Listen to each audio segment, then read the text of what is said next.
Part of this too is we've noticed through the years, and especially here recently, that less and less information, quality information, is being shared, and more crap is being floated and kind of taken as gospel.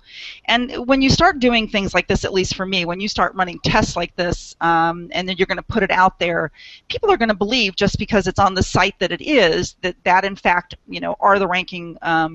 Right, and it's not like they're going to write a qualifier that says, this is anecdotal evidence only. It's how they do things over there. So it's not going to be covered in that kind of proper terminology to tell people. It's going to be held up, like you're saying, as the word from the gods.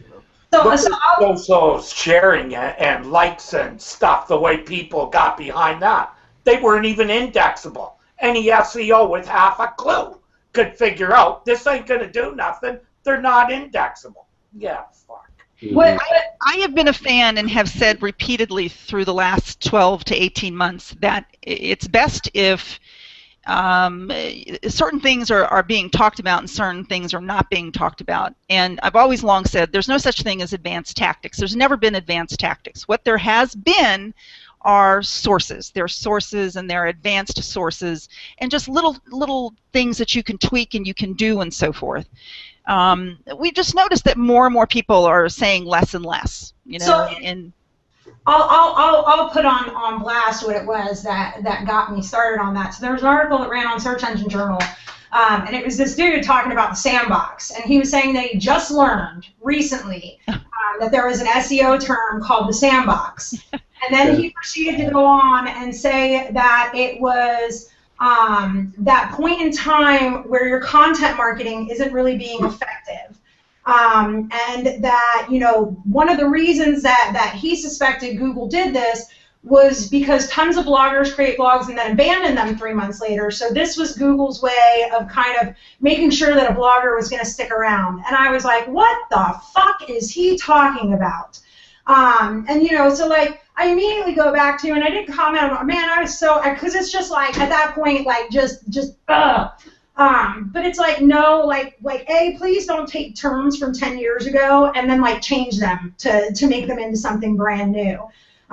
So I believe everybody that's here knows what the actual sandbox was. And it was actually a term. Well, it was always a joke to me, too, because I think you were right in the room there. This is what we used to do at the time, is like, if you want to believe you can't do shit with a site for 6 months, you go ahead and believe that. I know guys, spammers and otherwise, that are affiliate stuff like back in the day. Pretty easy to get that thing indexed with some links from the right places and so on.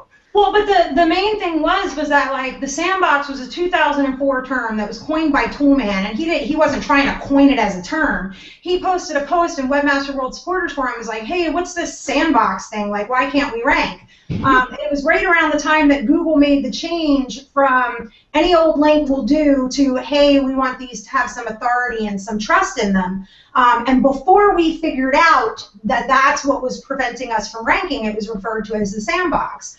And so, I'm just like looking at this article that's been tweeted like 300 times that's talking about they just learned about the sandbox, and here's what the sandbox is, which is completely fucking inaccurate. And so then I went back because I couldn't remember who coined the term. Like, it was funny, I could see Toolman's face, but I couldn't remember the specific username. And so I went back and found the thread in Webmaster World Supporters Forum, and it was just crazy because it was like 15 pages of like SEOs that were like in the trenches. SEOs were like straight up testing 40 different things, with 200 different websites and report, and it was just like intelligent comment after intelligent comment after experienced comment after test comment, and then there was an idiot, and then there was, and it was just like 15 pages of people actually going, I did A, I did B, I did C, and nobody was looking for retweets. Nobody was looking for Facebook likes. We were just a bunch of people trying to figure out how to do something in a forum. And I don't think there is that anymore. There's a few private groups, but for the most part, I mean, now it's everybody's trying to get publicity, everybody's trying to get tweets, everybody's trying to get Facebook likes, everybody's trying to get clients. And I just think that there is a serious degradation to the amount of intelligent conversation based on testing and based on experience that occurs, at least publicly, in the way that it used to 10 years ago, say at Webmaster World. It's not that it doesn't happen now. I mean, everyone in this chat has posted intelligent things that they've tested out. It's just we are drowned out by thousands of idiots. Or we aren't followed because, we weren't bloggers.